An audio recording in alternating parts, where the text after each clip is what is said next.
Right here we have the first step, which is debarking the talismans or the plaques that we end up having. This is completely optional. As you see with this one, it does not have the bark removed, and that gives it more of the rustic feel, and depending on what you wish to have. Personally, I do like to have it completely debarked for the most part, and that's mainly because of the smoothness factor. This is completely debarked. As you can see, it's pretty rough, but obviously this is sanded down.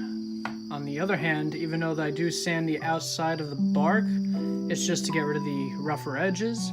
I prefer not to have the bark on the wood, only because it actually gives you a complete smooth profile. I don't have one on me at the moment, but a completely smooth profile on here. That way, it makes it last longer.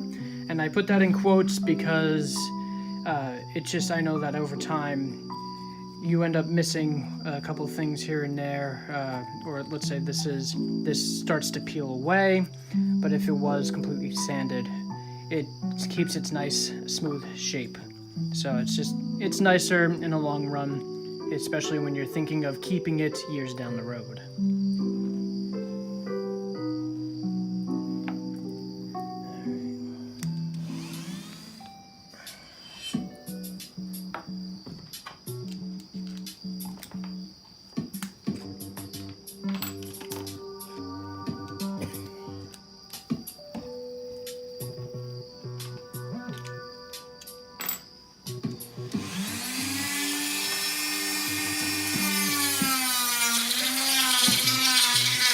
Normally I start with the harsher grinding bit. That way it really smooths out the really rough edges that was just done with the debarking. Of course, I still leave the imperfection of it behind.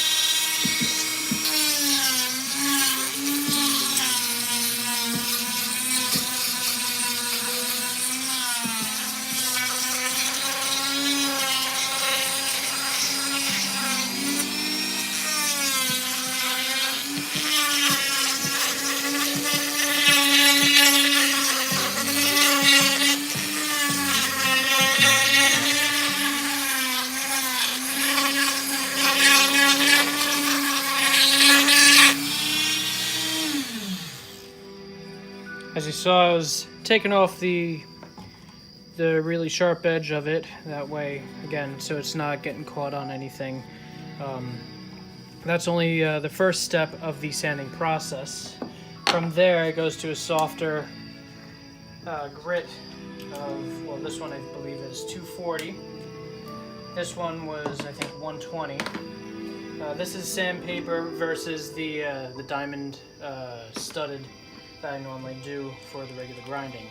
That also couples up very well with the stone grinding that I do for the room sets or whatever kind of rock talismans that you wish to do. I've actually done what was it called? Incense burners for people. That way they can just burn their incense and enjoy that. I actually did that on the spot for someone who ended up being too lazy or forgetful with their incense burner. They're like, oh, we need this. Oh, talk to this person. He does that fun stuff. I go over it one more time with the finer grit. That way it has a nice soft touch to it.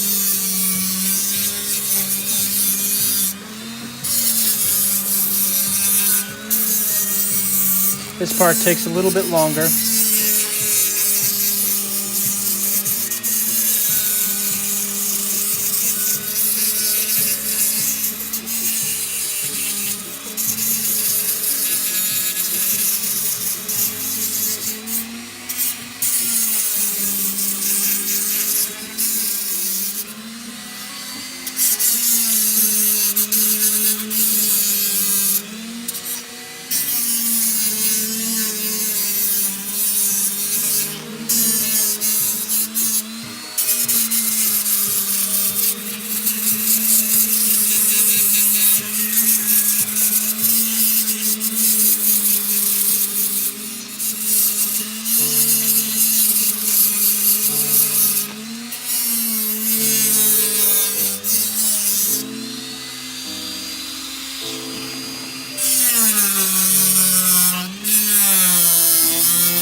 Courtney, if you can verify as to how soft this is now.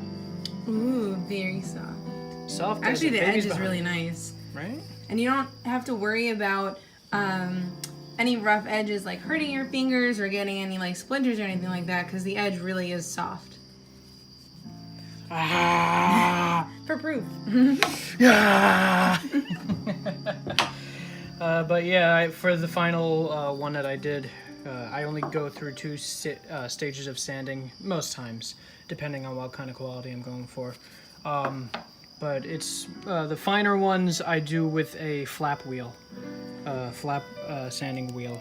So as you see, it comes apart, and as the usefulness of that sandpaper goes out, it actually breaks off. That way you know when it's time to change the sander. So it's quite nice and useful with something like that. Next two steps is putting the design on here and then burning it.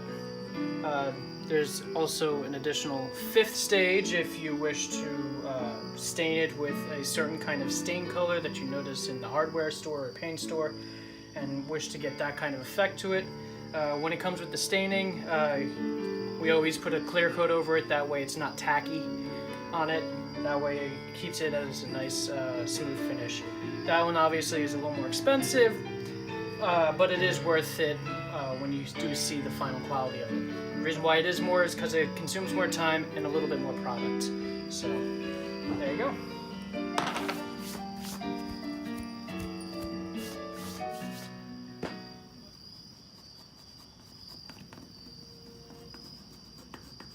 So this is part of the design process. We like to make sure that everything is as precise as possible, and also with the wood burning, there's different tops that you can fit on it. So depending on what kind of outcome you're looking for, this is the one that we use most often. I'm new at wood burning, and Ignatius over here is very skilled at woodworking and thus has more experience than Andrea or I. But one of the things we're working on right now is part of our autumn/fall collection. This is how we are bridging the gap between the mundane and the occult, much like we do on Spellcast. We're going to be having mundane holiday designs on here that maybe aren't so mundane. So we have a witch hat that we're working on, and the thing that makes us be able to bridge the gap here is you may notice witch hats in the store. People dress up as witches all the time, but they tend to be a little more stereotypical and, no less entertaining, but there's your little witch hat. And we're doing this because with these talismans will be included a little history blurb of where they came from. So while this is now a modern depiction that people use for witches, and we're going to be doing a jack-o'-lantern one and, some other ones. If you have any ideas, let us know. But we're going to include where the history of the witch hat came from. So why it's pointed, why witches wear them in the first place, and then also jack-o'-lanterns, where they come from, why people carve things in pumpkins. And that's kind of our goal and how we seek to bridge the gap between the mundane and the occult.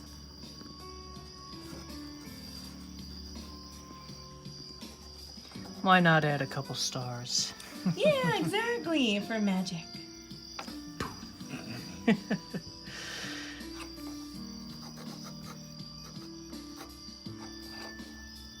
I like that you're doing the little fold over. Of course. It's my favorite part of the chats. Oh, I like it. That's cute. All right, and so after design is actual wood burning time. Here we have the fourth stage, wood burning itself.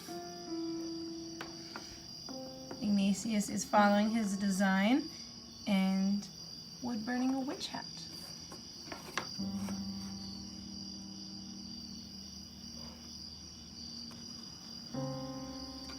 Now, why do you have that bit on the end of the wood burner?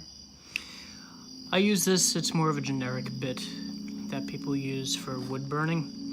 I like it because it's cuts into the wood a lot easier. Okay. And I enjoy the thick lines that come from it. That way, if time ever was to chip away at the burn itself, you could still have the indentation.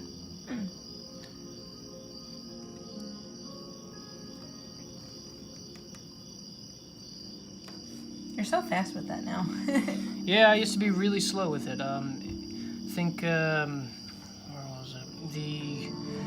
What I used to do, or one of the first real wood burnings that I did with this was the garden that we made. Oh yes, our posts for the garden. Made a post and a gate for it, and wood burned quite a few different kinds of symbols into it. Granted, the symbols that I ended up doing for it were a lot more complicated, so it took a little bit more time.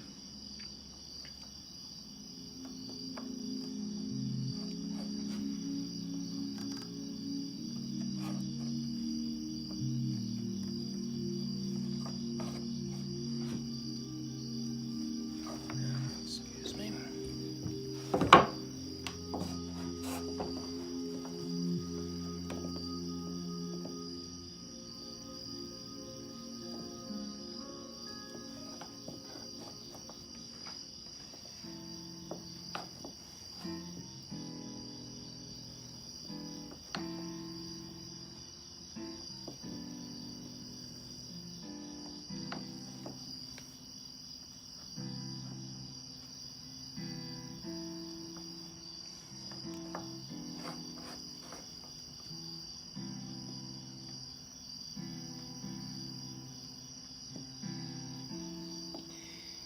As you see, my hand does shake as I'm doing it. It's not because I don't have anything with that. It's just that I actually push very hard when I'm burning the wood itself. Yeah, he likes to have the really deep grooves, like he said. And he's really good at that. It takes me a couple times to really get it like that deep. But it comes with practice.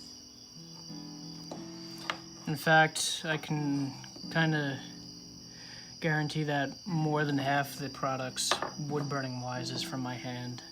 Yes, that is his expertise.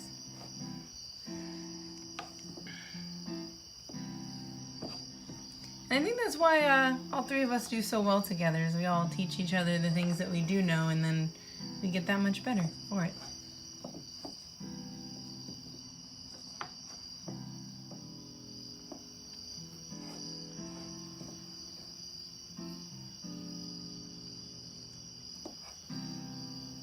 I really like the stars.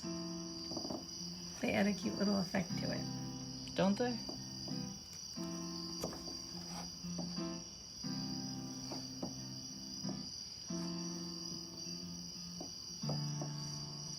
There you go. Finished wood chat. Look for it on the shop, guys.